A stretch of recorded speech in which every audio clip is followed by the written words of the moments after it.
Yeah, I'm telling you, 06 had to be the time to be in Florida. Dude. They won football and basketball national championship that year. The SEC has so many national championships. Dude, it's literally like all SEC. 06, 07, 08, 09, 10, 11, 12, 15, 17, 19, 20, 21, 22. For all the SEC.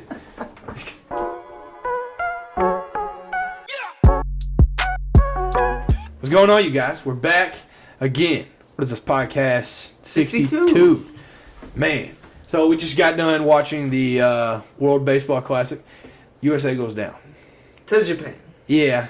So, play us in any other sport, basically. Baseball, football, basketball, anything. Maybe not soccer. But baseball's our sport, though. We'll still put it that way. But yeah, it's awesome. Sick jerseys. Possibly going in debt to get one. So, yeah, they're beautiful. But everybody knows it's March Madness. So, straight into college basketball, Georgetown does hire Ed Cooley from Providence. So, most shocking hire to me because it wasn't even for the money. He's not getting that much more money. Mm-hmm. And he's from Providence. So, I don't get it. But if you want to bring up the whole history aspect, under him, under Ed Cooley, Providence made 7 tournament appearances. And from 87 to 2013, before he got there, they had made 7 total. So, Providence is taking a big hit. But Georgetown has a history. So, they've been to, I know of 3 championships, and they won one of them. So, I think Georgetown's just the place to be. I think it's showtime in D.C., basically. I'm hyped for it. And I think they'll get a lot of recruits there. I think it's a place that you can recruit. So, I'm hyped for it, though. Another Big East contender. So, with Ed Cooley leaving Providence, you think they're going to take a big hit, or do you think they can try to keep it up and keep a... I don't know. I don't completely see why somebody would go out of their way to go there. Yeah. Because, I mean, you would have to get a lower level guy from like a smaller D1 school and take the risk there. So, at Providence, like, Ed Cooley was a home run hire. That's where he's from. I mean, So, I don't know. I think they might take a hit, though. I do want them to be good because Providence being good is just cool. It's just cool. But I think Georgetown being good would be even better. Yeah. But with that being said, St. John's actually hires Rick Pitino to a 6-year deal. So he's back in NYC where he belongs. Yeah, I love this so much. This is a home run hire. Yeah. And one of their boosters that left when I'm blanking on his name. The old St. John's coach. When he left, this certain booster was like, I'm done donating. I'm not donating until y'all hire the right coach. He said after this Rick Pitino hire, he's back donating money for NIL. They're going to be nice. Yeah. And if he takes them to a Final Four, it'll be his 4th team ever, which will be the most by any coach. So he took Providence to a Final Four. He took Kentucky and Louisville. So if he takes St. John's. He also said in a press conference today, him and John Calipari are the only coaches to ever take 3 schools to the Final Four, and he kind of wants John Calipari to get off his resume, so he wants to be a step ahead of him. It's either a shot or sarcasm. I don't know which one. I don't know how to take it. He just keeps building that legacy. Yeah, he does. Absolute legend. So a 6-year deal, and I think that's still... He said he wants to coach 10 more years, so that leaves another 4-year deal out there for a big school. He'll be like... He's getting up there in age, ain't he? Yeah, I think he's 70 right now. I was about to say, I knew he was getting pretty old because I remember watching him when he coached Louisville. He looked like a zombie. He was old. Yeah, he was getting up there, and I think he'll just coach till he's like dead, probably. Like I don't even know how he still likes basketball at this point. He's been around it so long. But also where he came from, Iona hired Tobin Anderson, the Fairleigh Dickinson coach. So it's like a full circle thing. Yeah, it's pretty awesome. And Western Kentucky ended up like parting ways, and they ended up hiring, I think it's Steve Lutz, which was the Texas A&M Corpus Christi coach. So it's like all of college basketball's coming full circle right now. Everything's connected, yeah. But yeah, get into March Madness. The first upset of it all. I don't even know if any of us had this on our bracket. Huge. Furman beat Virginia on a last-second shot. That was insane. And the cool thing was we were texting about it, and I was at work, and with all of our TVs running at the same time, they're like 20 seconds delayed. So I looked at the text, and you said, Furman, in all caps. And I was like, yo. And all I see is Kihei Clark. Kihei Clark's got the ball, launches it, one more pass, and then, yeah. So why make that pass? Do you think that's possibly the worst pass in basketball history? Yeah, it's up there. Definitely, without a doubt. I don't know what he was thinking, especially coming from somebody that's, seasoned, I guess you'd say. But, yeah, it's terrible. Yeah, bad look. And the cool thing with him, though, is he's a fifth year, obviously. He was the point guard of that championship team. And he made the pass he passed it to Mamadi Diakite with that famous shot that took Purdue to overtime in that same tournament. So, yeah, it's like he has like the greatest pass in Virginia history and the worst pass in Virginia history. That's what I was saying. Like being seasoned, I was like, I feel like you just got to be smarter with the ball. There was no chance that was going to work at all. That pass, there's no way. But next, 15 seed Princeton beats 2 seed Arizona. Not gonna lie, Arizona was in my Elite Eight, so it took a hurt to my. I think I had Arizona in my Elite Eight as well. Yeah, and honestly, I don't think it's a bad pick because they averaged 80 points a game. You don't think Princeton's just gonna come in and just beat them, but yeah, it's 3 straight years now of 15 seeds upsetting a 2. It started with Oral Roberts over Ohio State, St. Peter's over, and Princeton over Arizona. So yeah, Cinderella stories continue. Yeah, I don't know if it's like an NIL thing or what, but I can see it happening more and more. And then they went on to beat Missouri by like 1 million. Yeah, I actually had Missouri going pretty far. I thought they were going to be kind of my team that just goes off a little bit just in the tournament. I know some people that had Missouri beating Arizona. Yeah. I did. But yeah, that's a rip to the SEC. Because we were nice in the first round. Yeah. You don't want to play a first-round SEC team, basically. Exactly. You do want to play a second round, though, because we'll get into the other L for the SEC. But Penn State, this one hurt. Penn State beat A&M by 1 million in the first round. And that was Penn State's first tournament win since 2001. So it was the Andrew Funk show. If y'all watched it, you know Andrew Funk turned into Jimmer Fredette. And it was a beautiful thing to see. Except for my bracket. I didn't want to see it. But A&M played awful. That was a fluke game. I promise you they play that 9 more times. They'll win a few of those. Yeah, definitely. So, I had A&M moving on. And it's a good SEC team. bias, but dude, Texas A&M, I don't know. They just had a fluke game, like you said. I just think it was one of those games that, 1 out of 10. Wade Taylor also started out like 1 for 10 or something. And he was playing awful. And even before the game, I don't remember who the announcers were, but they were like, this dude's one of the sleeper picks as the best point guard in the country. And I was like, wow, that's a bold thing to say, but I mean there's some truth to it because he's so good. But yeah, shout out to Penn State, and they dang near did it to Texas in the next round, but Texas did move on. And then we talked about last week, Tom Izzo, Mr. March, he's now in full effect. He's in his bag. Scary. It is a scary thing. So yeah, they beat USC in the first round, which that was also a very popular 10-7 upset. And then they went on to beat 2 seed Marquette. And that was an impressive win because they battled adversity through it. It was like up and down the whole game, and then they pulled it out at the end. So yeah, I think Shaka Smart, most overrated coach in March at this point, because I mean it's insane to say that because he took VCU to a Final Four, but he's went out in the round of 64, round of 32 every year. So I don't know. Marquette, they'll win a lot of regular season games with him, but it depends how far you want your team to go in the offseason. So, and then what was the biggest upset of all time?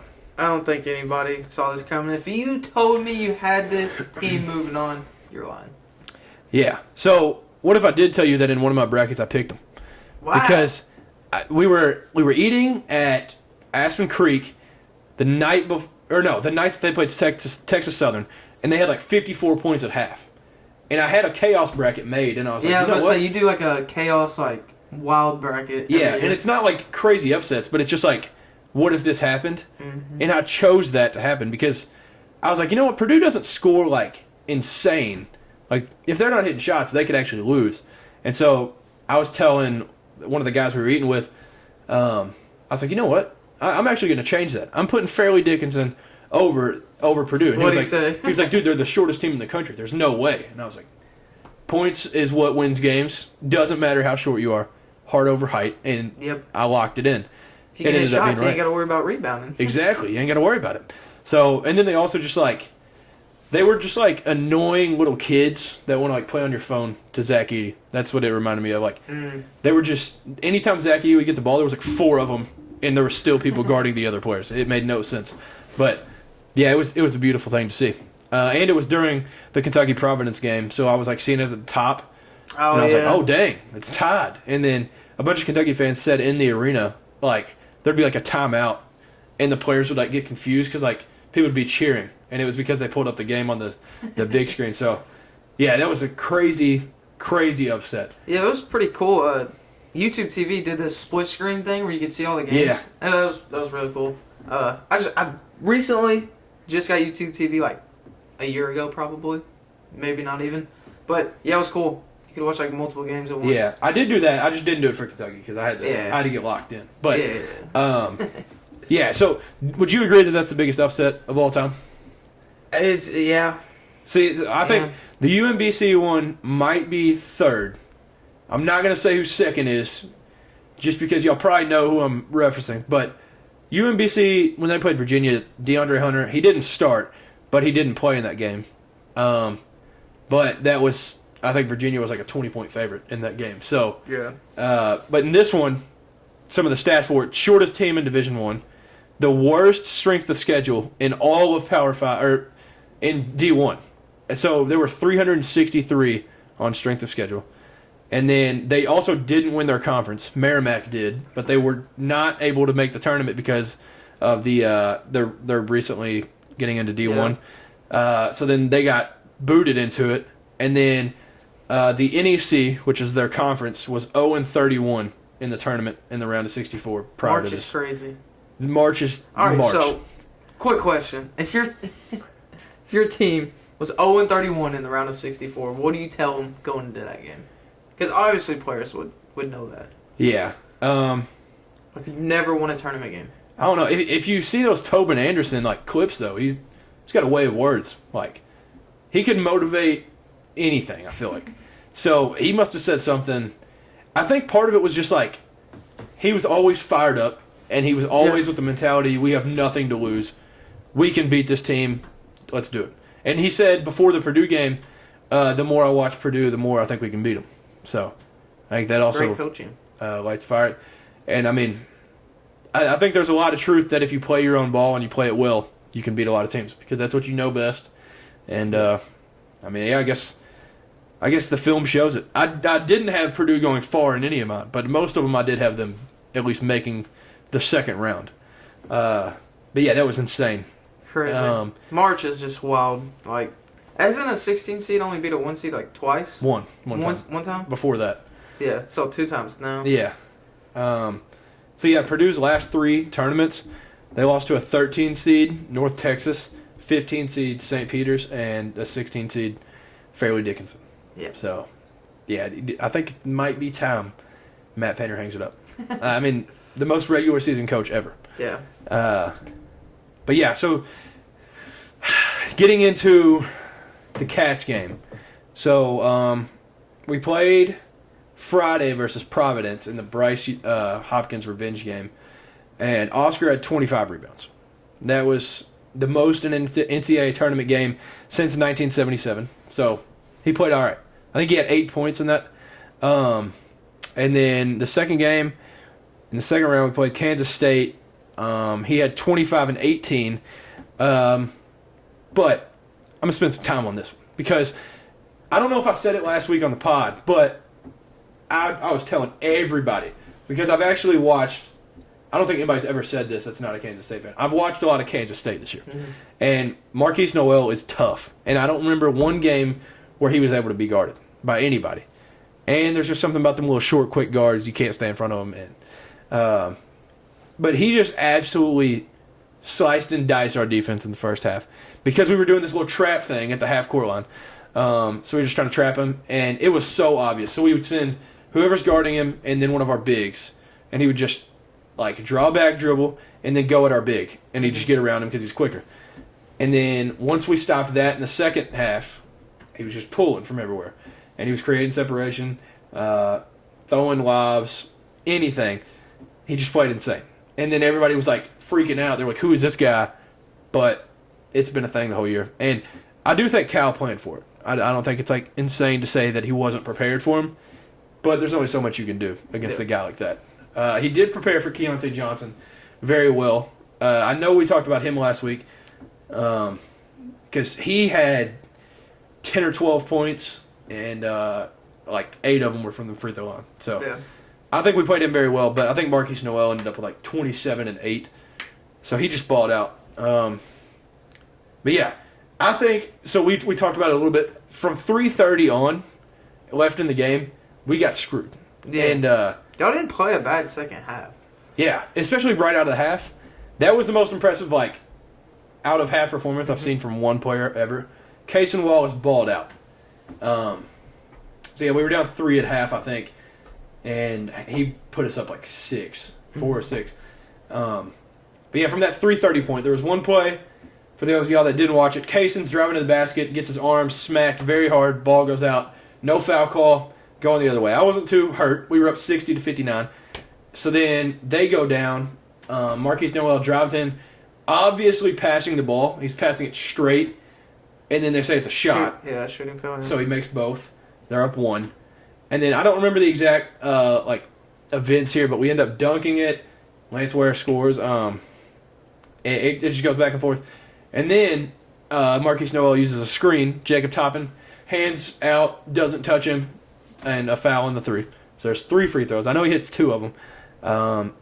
And then there was like the guy we were talking about that nobody's ever heard of. He didn't score that game, I don't think, and he hits a 3 from the coach's box. Yeah, the logo. Yeah. So it was just unfortunate. And then a couple bad calls, and then it got to the point Marquise Noel hit a step back, and then Keontae Johnson. He also hit a 3. Hit a 3. Yeah. And also, I think it was in the first half where that guy just headbutted Antonio Reeves and it wasn't called. Oh, yeah. That one was crazy. I didn't know you were allowed to do that. I didn't know you could just... I didn't know you could headbutt in basketball. Yeah, you could just headbutt and get a foul call. So that was wild to me. But, I mean, I hate to just complain over the refs, but those plays, they completely changed the game. They weren't... Yeah, obviously there's certain stuff that we could do differently, even in those situations, but... Yeah, I don't know. So, Jerome Tang is their coach, and he said after the game, I don't remember what he said word for word, but he was like, somebody asked him, what does it feel like beating a team like Kentucky in your first year? And he was like, we have a program that's rich in tradition too, which is stupid. They're not. And then he said... Not like Kentucky. They're not like... On a list of like the most like history, they're probably like 50-something. They're not rich in history, but... Yeah.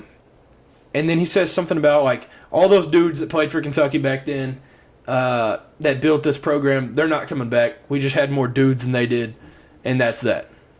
So, that was insane. Like, I just don't understand how you're just going to, like, you're going to be like, well, we're just better than they are. Tradition doesn't mean anything.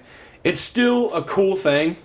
I mean, it hurts me to say, but it's just cool. I feel like to beat Kentucky or beat Duke, it's just that name on the chest. Arkansas went nuts beating Kansas. And it's not only that it was a 1 seed, it's that it was Kansas. So it's insane to say that tradition doesn't mean anything. Right. But like it is true that they had more dudes or whatever he said because they just played better basketball. We didn't deserve to win because of what we did. But I just feel like that's crazy to just say. It doesn't matter the name on the jersey, but and then I don't know if you saw this. Calipari did his post game, and he said, Johnson hit a 3, and then that little guy or the little kid hit a 3. Talking about Noel, which I don't think he meant. I don't think he meant the way it sounds.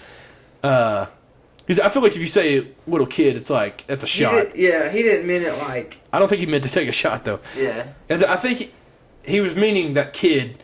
Like he refers to a lot of players as just a kid. But it's that he said he was little in front of it makes it sound awful.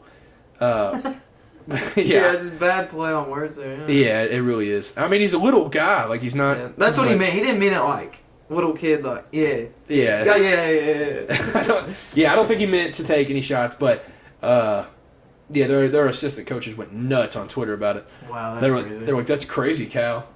Give this kid respect. He just dropped 27 on you. And there was people on social media, they were like, this little kid, that just shows you didn't prep for the game, which is insane. There's like 40 articles on how he prepped to try to stop him.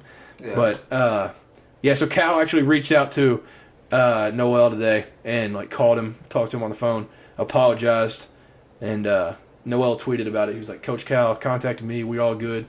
That's good. So, yeah, I'm glad Cal reached out. Great guy, Cal. Yeah, little kid sounds wrong. Yeah. But, so there's been a lot of stuff about, I mean, I don't know if you've necessarily heard it from like an outside perspective. There's a lot of hot seat talk with Cal. Yeah. So, I don't think it should be even a conversation right now. Just because he has so much, and he's done so much in the past, it's not like a couple bad losses in the tournament, you can just fire him. I just don't think that is like the case. But Jay Billis made some comments on this, and he was like, Calipari's always been ahead of the curve, no matter what it is. Like, he started the one-and-dones thing. Everybody called him an idiot for it, and he won. And so, with this whole transfer portal thing, he tried to get ahead of the curve, thinking that was the next wave. And so he tried to just get all these transfer portal kids, and he kind of went in early, and it didn't work out. Mm-hmm. So, I think part of it, which this is also what Jay Billis said, is he's gone back to his recruiting ways, and obviously we have the number one recruiting class, and we're not going after as many transfers. And so Jay Billis said it would be like the dumbest thing possible to fire Cal. Yeah, and he was like, having the number one recruiting class, because obviously they're coming there to be coached by Cal. Why would you? I mean, the name Kentucky is cool, but they're coming for Cal. Yeah, like that. You can say that they're coming for Kentucky, no offense, but they're coming for Cal. It's because Cal's there. Reed Shepherd, I think, is coming for Kentucky just because it's in his family, but the rest of them are for Cal. And, Cal produces players in the next level. Like, why would you not want to go there? Yeah, especially guards. The guards are crazy. But, Jay Billis is just like, after next season, you can judge him. If next season is bad and his style of play doesn't work, and he doesn't change his ways, then you can call it or talk about it or something. But I think Cal showed that, he can still coach, because y'all picked it up in the second half of the season. Like, it was a rocky start at first, and then I think really towards the end of the half of the season, y'all started playing really good. So and I think that is a lot of credit to Cal. Like, certain lineups, and I mean, just the way we played and allowed players to play certain ways. But there has been like stuff come out about there was possibly just like locker room stuff early on, and that was part of the struggles. I remember you saying that, that was like, I was just assuming that, but now it's like apparently Oscar and Cal had something going on. There was like they weren't on the same page till like a few weeks left in the season, so that one surprised me. But like then in February, that's where they like fully got back, or not even fully, but they were clicking again. And then obviously Toppin went through his mental health issues, up until Louisville, and when I was like, this dude is awful at basketball. Little did I know there was stuff going mentally on. And then once he went and saw like a therapist and all that, like I didn't even know that. Yeah, he was good after that. So I think it's just unfortunate what all happened this season. And then obviously Severe's been hurt since I think he's missed 12 games in a row now. Yeah. And then CJ was out like half the season. Kaysen was out. Like there was just so many injuries. But I think I do agree that you can judge him after next season. Next season? That would be the time that I can where I'll start to judge. So what if next season doesn't go as planned? And you still have the number one recruiting class next season as well. Well, I don't think we actually will get it that next season, just because we're already slow. We've lost Ian Jackson. We could get Trey Johnson. He's the number one player, but so it's not looking like number one next year then. Maybe not. It'll be us or North Carolina, but so what do you mean not as planned? Like we go out in the second round? Yeah, you're right. All right, you can judge them after this coming year, or next season, and say you go out round 32 again or something like that. I think it depends. Give me a scenario of the regular season. So we went 22-12 this year. Okay. What if you went Wait, what'd y'all go this year? 22 and 12, I think. Okay, what if we went 23 and 11? 23 and 11. I think if you go 23 and 11, second round exit, you probably need to talk about letting him go. Like, you need to go to him and be like, look. Now, it gets serious now. Yeah. If it's like, if you're back, Cal, it has to change right now or it's done. We'll pay you whatever money, but you've got to go. Because the past 3 years hasn't been Kentucky, like, at all. It's not been Kentucky standard. Yeah. And, I mean, it's like insanely cringy and cliche, but it was like Kentucky used to be just like feared when we would like walk in a gym because I feel like you're a minimum like 25 win season team always. Like, yeah, have to hit that 25. And the first like outside of the 2013 year, the first like 6 years under Cal was like so John Wall's team won 34 games. AD's team won 38. The 2015 team won 38. That's crazy. Like that was insane. Yeah, regular season we were winning 28 games minimum. Like it was ridiculous. So I'm saying like 25, 26 games like minimum. Yeah. For you all. And recently it was 9 and 16. Last year we were actually solid. I don't know.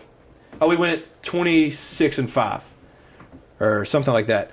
And then this year it was like the end of the regular season was like 21 and 10, I guess. Didn't just this past year, didn't y'all sign Calipari to a new contract or something? No, it was after the might have been after the 2017 season. We signed him to a lifetime. Oh, was that long ago? So that's why it's hard to let him go because it costs so much. For some reason I was thinking something, I don't know. Stoops we did. It might be. Okay, yeah, I don't know. But, yeah, I agree next year if it's kind of the same deal. Because it's his guys. Like, I don't care who you are. If you can't coach the number 1, number 2, number 4, number 7, and number 21 player. So now everybody's looking at the coach. He goes to the coach when you're getting the number 1 recruiting class. Right now we have 2 5-stars that were recruits on the roster. So next year we've got an absolute stacked class. So y'all are losing quite a bit, right? Oscar could return. I don't think he will. But the players that I truly believe will be back: Antonio Reeves, Chris Livingston. I don't know. Well, Lance Ware. Maybe Oscar will return with the recruiting class that's coming. Yeah. Maybe.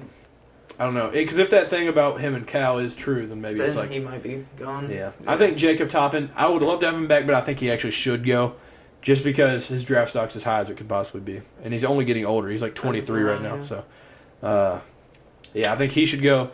I think Damian Collins obviously dealt with the passing of his father. I think he should go home, go to Texas somewhere, and play, and I don't know, just be closer to home. I think that'd be best for him. Makes sense. Kaysen, obviously, he's a lottery pick in the draft. So, yeah. And then Severe, I hope he transfers, and I hope he goes to Houston because he's from Houston before he went to Georgia. I think that would be nice. Yeah, and he could have a chance to win a title. I mean, a lot of Kentucky fans bash Severe. I love the kid. I love Severe. I know you like Severe too. The little kid or just the kid? Yeah, the little kid. Oh, yeah. No, he's awesome. I like Severe. Yeah, great defense. He's just quick. I think just in the right personnel and stuff, he's a hooper. So I hope he does. I hope he goes and just thrives somewhere. Yeah, for sure. Because it's just been unfortunate this season for him. But after all this sad talk, some Tennessee stuff. So some Vols, man. We played Louisiana in the first round. I know we were worried about it because of... I always forget his first name. Brown. Not Jacob. I said it last the time. dude on... Louisiana. Yeah, the one-man show guy. Anyway, we were kind of worried about him, but it went our way. There's a lot of upset picks for that, too. With Zakai being out. Yeah. They were sleeping. Hey, they were worried. But and y'all got up like 18. Mm-hmm. And I texted you and I was like, hold on. Yeah, he said, hold on. And then I was like cursed because I texted you and then... I was about to y'all so won mad. y'all did pull it out. But we pulled it out. Ended up getting a win. So we move on to round 32 where we play Duke. And a lot of people had no faith in the Vols. About 99% of people, I think. Yeah. Duke, great team, great shooters, great basketball players. They were the hottest team. Hottest team in the country, and we ended up pulling it out. We played great defense. You text me, you're like, dude, Tennessee's defense right now is going crazy. I couldn't believe it. If y'all did not watch this game, go watch the highlights or the rerun of the game, because there was a stretch. It was like 8-5 or something, and there was like 3 plays in a row where Duke made an absolutely phenomenal play, kicked it to the corner, wide open. By the time the ball got there, hand in the face, you're not going anywhere. It was insane. Yeah, it was great defense, really. We talked about Plavsic too. Yeah. Within like the first minute, he had 2 fouls. Yeah, shoved Filipowski down. Tennessee, he was just running around getting some fouls. I don't even think he scored. Probably not. I think he just had like 4 or 5 fouls. Might even fouled out. I don't know. It was awesome. That was like Kentucky fans loved it, dude. It was crazy. It was like he was like the man representing America at the time. He wore American flag caper on his neck in the game. Yeah, he was just like, I'm gonna take out Filipowski. I'm gonna take out Lively. He's like, I'm here to represent our country and beat Duke. So I loved it. I loved every minute of it. He's just very physical, you know. Yeah. Big guys just try to fight for that position always, like the whole time. And I think, you know, he just might get an elbow up there every now and then. Maybe. But it's physical down there. Yeah, he must have something against Duke, though. Dude, has to. Because that was the most physical I've seen him. Because that one, the box out was crazy on Lively. Yep. Or not Lively, Filipowski. But he did flop a little bit. But he just went out and like didn't even turn around to look at the basket. It was like hands in his chest and just extend it and then turn. Yeah. And I was like, what is this guy doing? What are you doing? Yeah, that was wild. And Filipowski, was it Plavsic that elbowed him and got the cut on his eye? I think it was. Yeah, that was like... Yeah, then it went up for a rebound, and when he brought it back down, it like hit him in the nose or something. See, that one wasn't even a dirty play. That was just unfortunate. Yeah. Yeah. It was physical. Yeah, no doubt. But I was telling you, Tennessee, I feel like our defense, we're just so, like, handsy. Like, we just get a hand on everything. Yeah. Like, you got the full effect of, like, the Duke flops, so...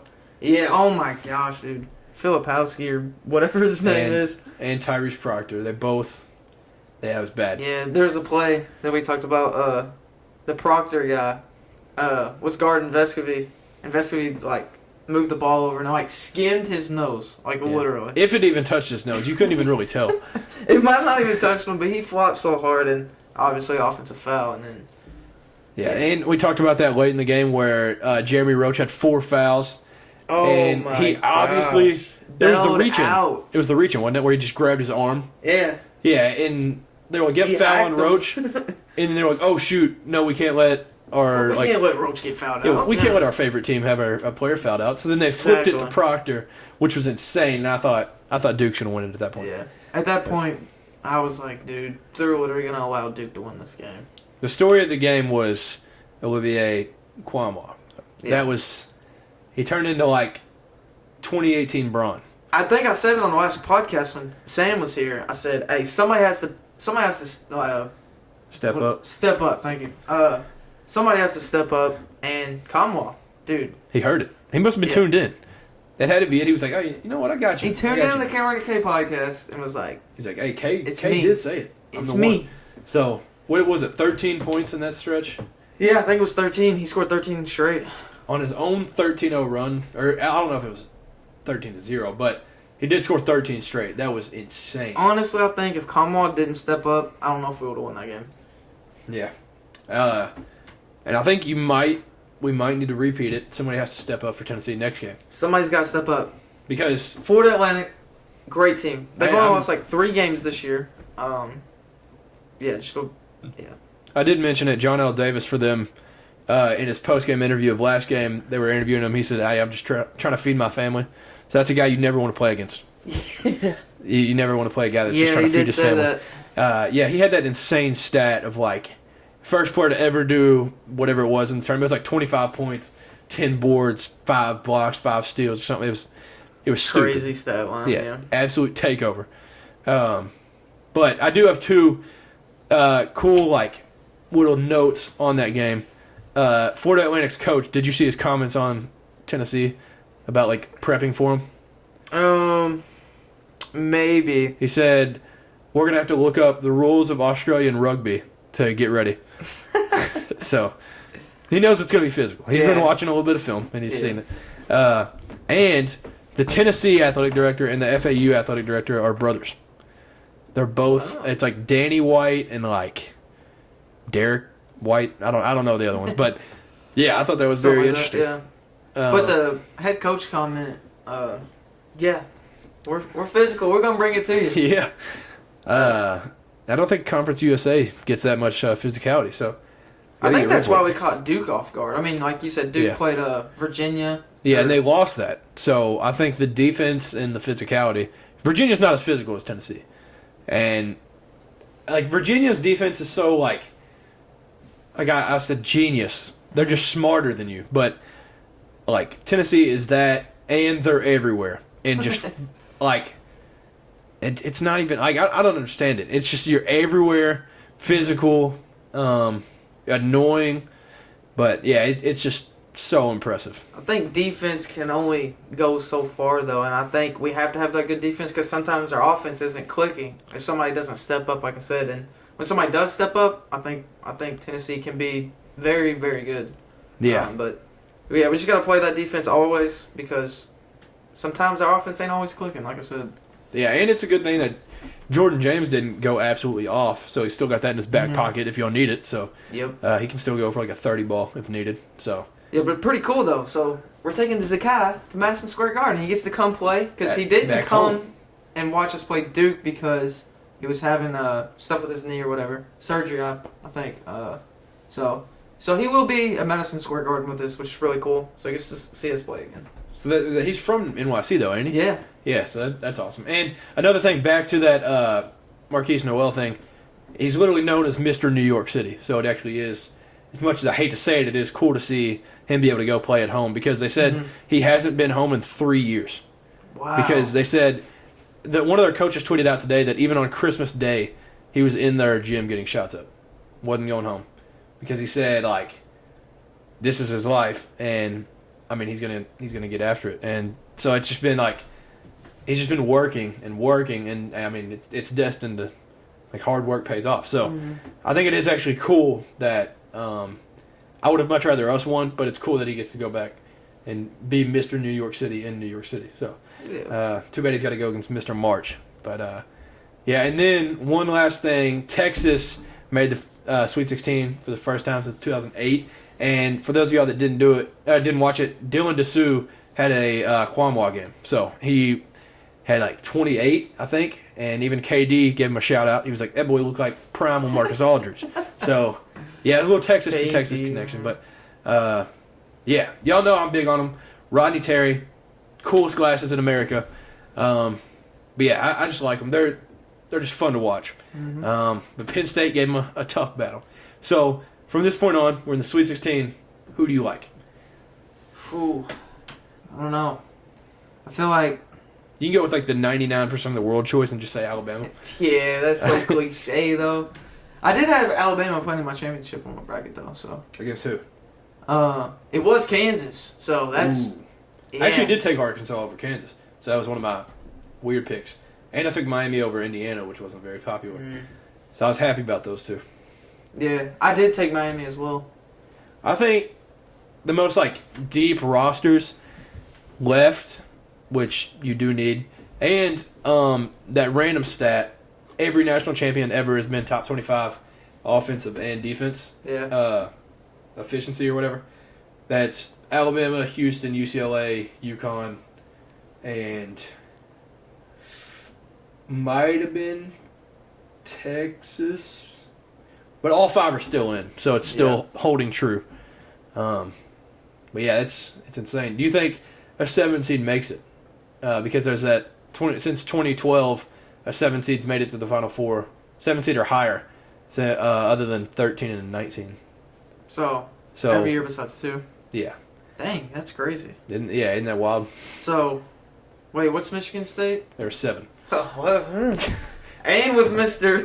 March Madness. Yeah. Yeah, so I think if Tennessee beats FAU, I don't know, Kansas State, Michigan. You got me thinking, because earlier I was saying Kansas State after they played y'all and I seen how they play, I was like, them boys are tough. I see us playing Kansas State in the Elite Eight. That's if we win Thursday. But those guys are nice though. I don't know if Kansas State is good.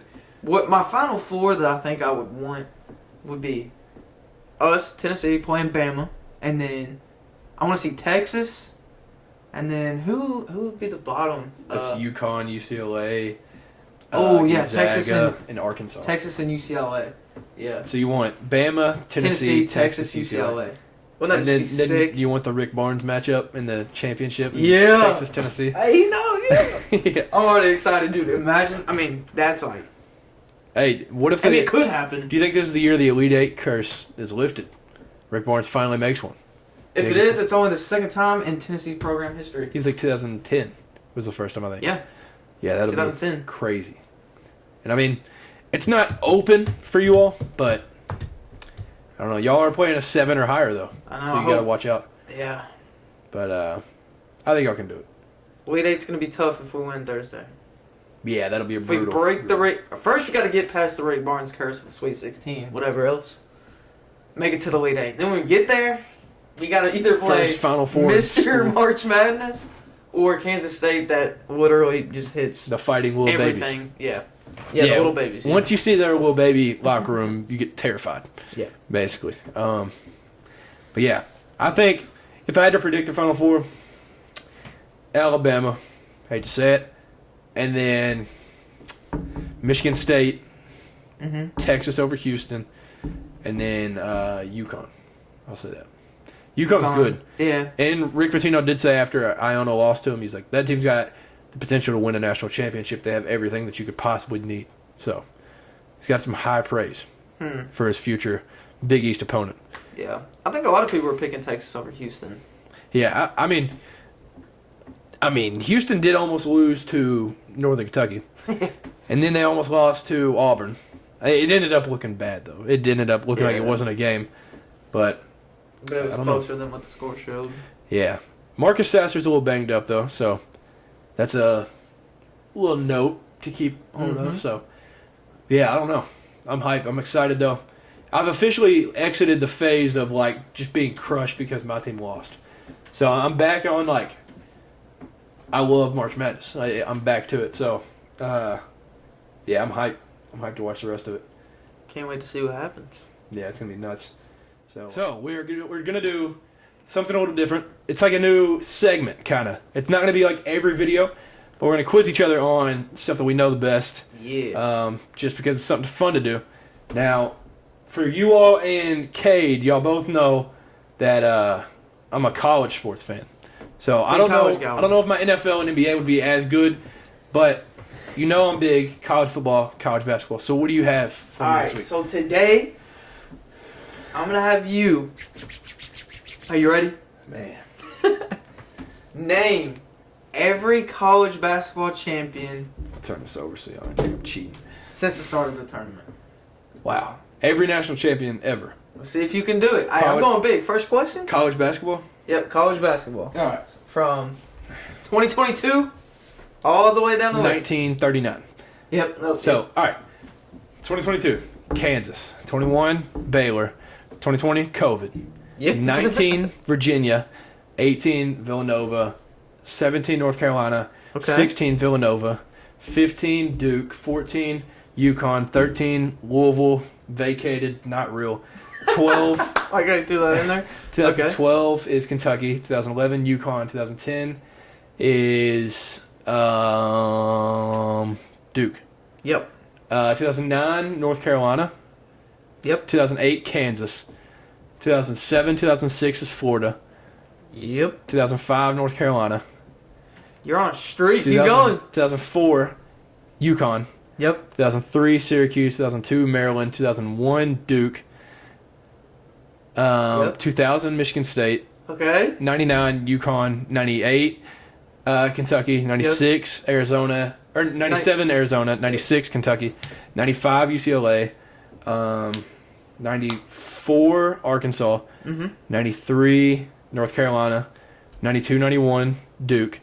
90, UNLV. 89. Dang, okay. I thought you were going to struggle with 1990. 89. Michigan. Yep. 88, Kansas. 87, Indiana. 86, Louisville. 85, Villanova. 84, Georgetown. 83, NC State. 82, North Carolina. 81, Indiana. Yep. 80, Louisville. Oh my God. 79, Michigan State. 78, Kentucky. 77, Marquette. 76. 76. Indiana. Yep. 75, UCLA. We getting deep. 74, NC State. Wait, who'd you say 74? NC State? Yeah. Or, I mean, 75 you said? UCLA. Yep. 74 is NC State. Yep. 73, 72, 71, 70, 69, 68, 67 is all to UCLA. Yeah. 66 is Texas Western, a.k.a. UTEP. Yep. Or 66, did I say that right? Yeah. 65, UCLA. 64, UCLA. 63, Loyola Chicago. Yeah. 62, 61 is Cincinnati. Right? Yeah. Okay, 60 is Ohio State. Is that right? Yeah. 60, okay. Hey, you gotta keep going. Quick second guessing because you got it. Every single one. This is nuts. 59. Is that California? Yeah. 58, Kentucky. 57, North Carolina. Yep. 56, 55, San Francisco. 54 is... Oh, man. 54 is Indiana. No. 54... Wait, 54. Hold on. 52, Indiana? 52 is Indiana. Or no, 53 is Indiana. 53 is Indiana. 52 is Kansas. Yep. 54. It's someone you wouldn't really think of. LaSalle. Yep. All right. LaSalle is 54. 53 is Indiana. So you got it. 52 is Kansas. Yep. 51, Kentucky. 50, CCNY, City College of New York. How do you know that? 49 and 48 is Kentucky.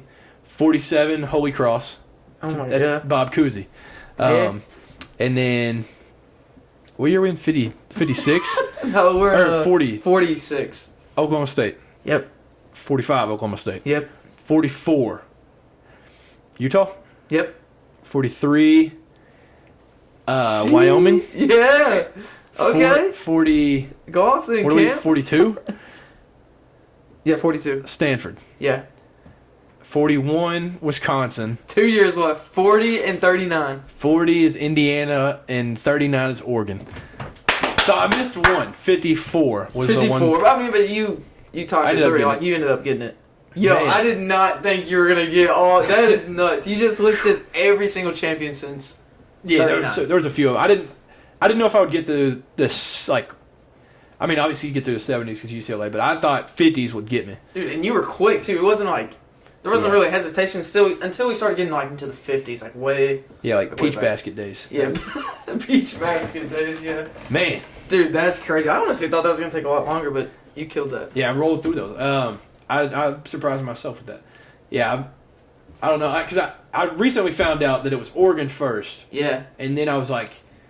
It was a couple months ago where I'd done some research to try to figure out who was right after them. And then most of them... I just feel like I've just been like... Just quick, yeah. It just stuck in my head, so... It's crazy. You have a gift.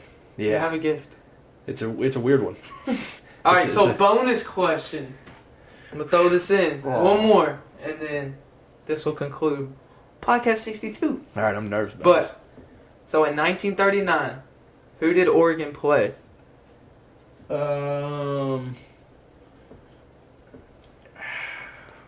Is it somebody weird? No.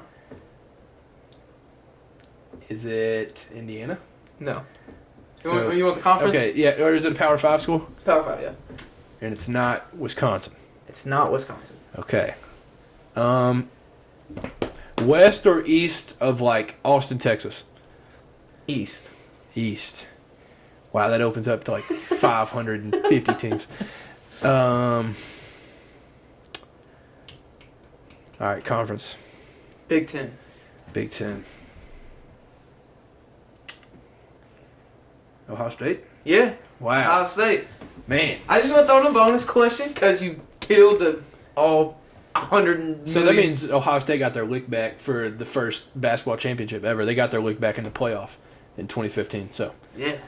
That was tough though. That was a brutal question. I didn't know. The first champion ever, Oregon. Man, Crazy. That was. Well, I feel like I have to get rolling. If you just ask me a random year, I might struggle. But if I get rolling, I'm like, all right, I know it. It also helps having UCLA win 7 straight, and then 2 before, and then 1 after. Like, that's a good way to think about it. Yeah, that helps in the late 60s, early 70s. But man, that was a good question. That's crazy. A good quiz. So well, I'll do one for you soon. I have to figure out which one. Obviously, Cowboys fan, Tennessee fan, Reds fan. So for me, it's just Kentucky or college sports. So. Thank you all for tuning into this episode. Comment below who you think the champion will be out of the Sweet 16 right now. And, like this video, subscribe to the channel, comment literally anything. We'll take any suggestions, and sneak peek, we'll have guests soon.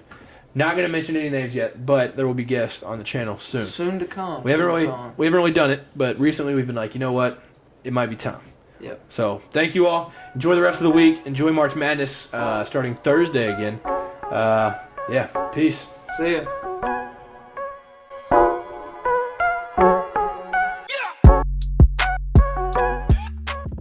Be like next week, a week after? A week after.